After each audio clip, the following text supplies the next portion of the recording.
So you know what the wave is, you know how to take the reading of an uptrend and a downtrend. What about, there's two other trends, there's four trends in total. When Charles Dow was teaching market trends, he had three trends he talked about: accumulation, markup, and distribution. Because he talked mainly about the stock market, and that meant he had a bullish bias because stocks, for the most part, are bought with expectations that they'll go higher. So keeping that in mind, and in all due respect to Mr. Dow, obviously in Forex we can look at prices moving lower as well. So we have accumulation, markup, distribution, markdown. And we talked about markup and markdown. What about this accumulation and distribution? Those are sideways market cycles. And the way we identify those is still with the wave, still within the market memory. But if markets are moving sideways in a quiet range, okay, within a definable sideways range, some people will call it a channel or a rectangle. Okay, it doesn't not necessarily have to be, but sideways quiet range, that is accumulation. Think about what it means to accumulate, by the way. Don't let these just be words, you know. We know what an uptrend is. It's the sentiment of the bulls. Prices are moving up higher. Not only are they moving up higher, but we're ending up with lower highs. That's support. That's what an uptrend is. Think about what a downtrend is. It's pressure. It's selling pressure, right? The bears are in control. We end up with lower highs. That's the resistance, right? To accumulate means to what? To gather, to collect, right? That kind of gives us an idea of things being bunched up in a small area, right? Accumulate. Accumulation comes from the word accumulate. Things are gathering. They're bunched up. They're moving quietly sideways. What's the psychology of that? It's like a coiled spring, okay? It's like a coiled spring where prices are moving in a sideways manner without any kind of trending properties. They're not moving up higher, they're not moving up lower, they're just gathering, right? And this also reflects a lack of opinion in the market. You know, think of what a trend is. It's imbalance, right?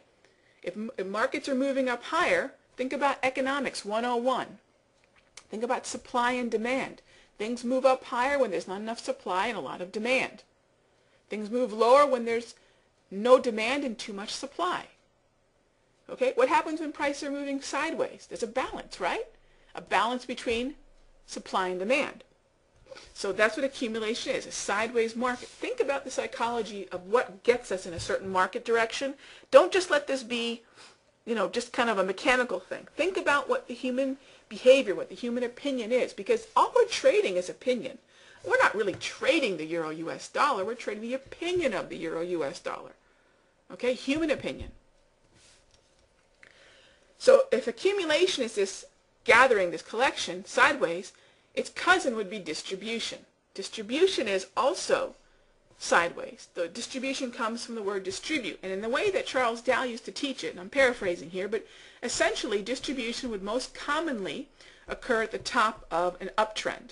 So prices would rally, and what would happen is people who had not been in on the trend, had not benefited from the trend, they would come in and they would want to buy. They notice the prices went up, they're upset they missed it, and they're going to buy it now. Usually kind of late to the party, right? We see that in Forex too. It's in every market. These market cycles are certainly not limited to being effective in any one market. You'll see it in stocks, you'll see it in futures, you'll certainly see it in Forex. So this distribution is basically where prices have moved. They don't necessarily have to happen after an uptrend. They can happen after a downtrend too, but the way Charles Dow taught it is after an uptrend, another wave of buyers would say, hey, we missed this move, we want in. But then think about the participants who are already in the market as prices rallied. They're getting out. So what happens? What does it mean to distribute? Think about passing out things, distributing something.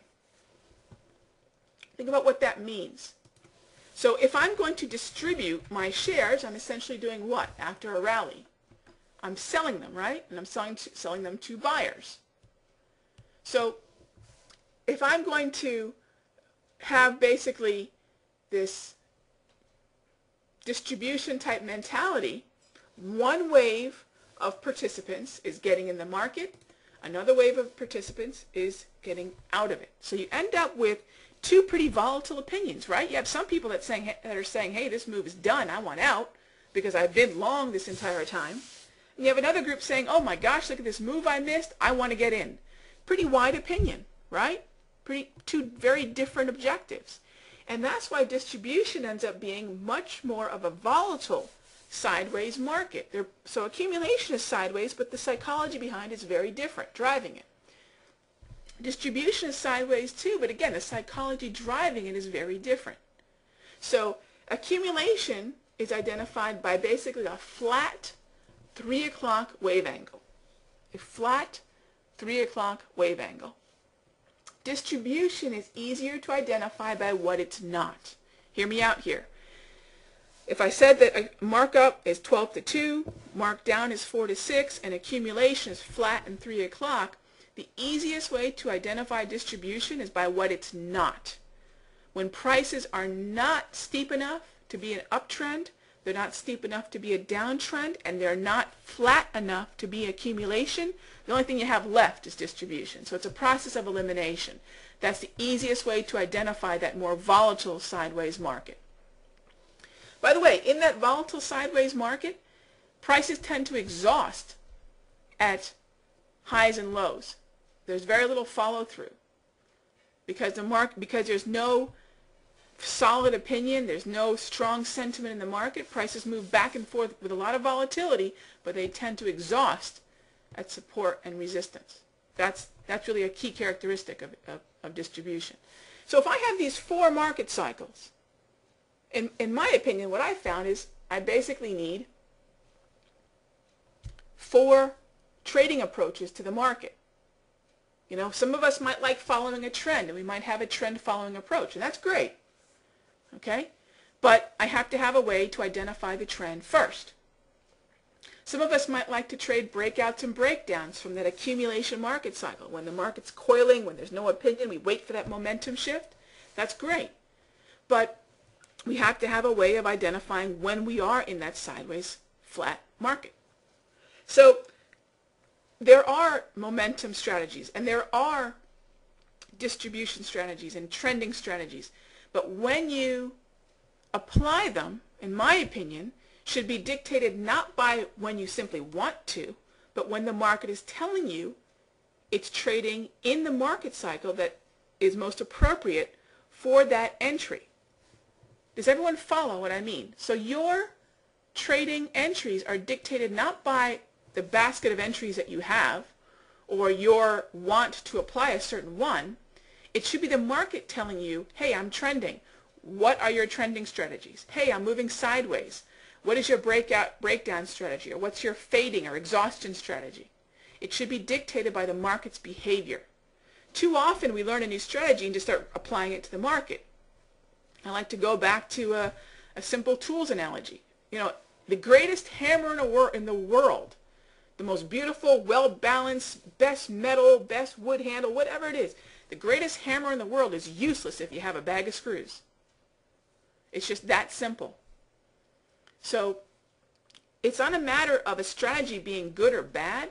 It's about the application of it. Now, certainly if you have a bad strategy, you know, I'm being slightly facetious, but in my opinion, it's more what I found is in this internet age, I think that bad tools, bad strategies, bad ideas, and what I've seen get weeded out very quickly because we share information on the spot. I don't care if it's Twitter, Facebook, blogs, forums, chat rooms.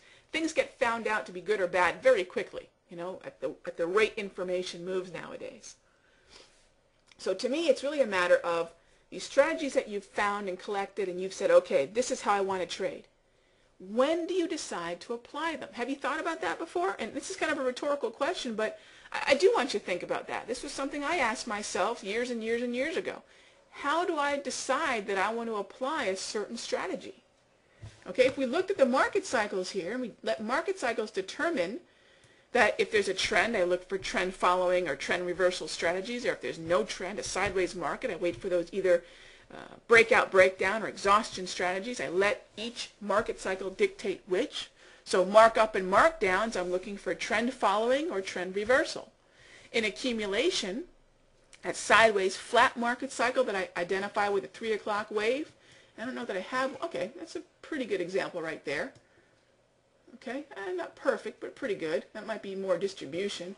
But when I get a flat sideways wave within my market memory, okay, that's when I'll look for breakout and breakdowns. By the way, for those of you that like chart patterns are perfect ways to kind of wrap your brain